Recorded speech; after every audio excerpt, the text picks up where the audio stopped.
सलामकुम। अच्छा देखिए, पिलो कवर का स्टॉक आया हुआ है। पिलो कवर, ठीक है, तकिए कवर का 45 किलो वाला बंडल बहुत मुनासिब रेट पे मिलेगा। थोड़ा सा मैं आपको इसके 2-3 बंडल साइड से दिखा रहा हूँ। इसमें देखिए कुशन कवर, पिलो कवर, छोटे बड़े साइज सारे मिक्स होते हैं, ठीक है। और 45 किलो इसका वज़न होता है। रंगीन माल भी है इसमें, प्रिंटेड भी होता है, सादा भी होता है।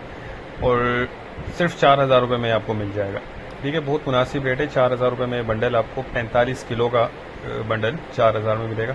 अच्छा ये देखिए, प्री लव्ड आइटम है, मतलब इस्तेमाल शुदा होता है, न्यू नहीं होता। ये देख लें, साइड से आपको 1-2 बंडल मैं और दिखा रहा हूँ।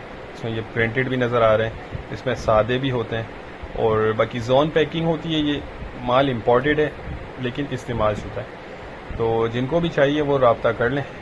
ये एक और बंडल देखें। अच्छा इसमें ये देख लें आप, कंडीशन देखें माल की, बहुत बेहतरीन इसमें नज़र आ रहा है।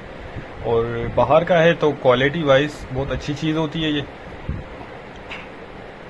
ये देख लें। बाकी स्टफ़ जो है इसके अंदर वो सारे मिक्स होते हैं। कॉटन भी होता है, कॉटन साटन भी होता है, कुछ रेशमी भी होते हैं। तमाम चीज़ें इसमें मिक्स होती हैं, ठीक है। तो नेक्स्ट वीडियो तक के लिए हमें इजाज़त दीजिए। अल्लाह हाफिज़।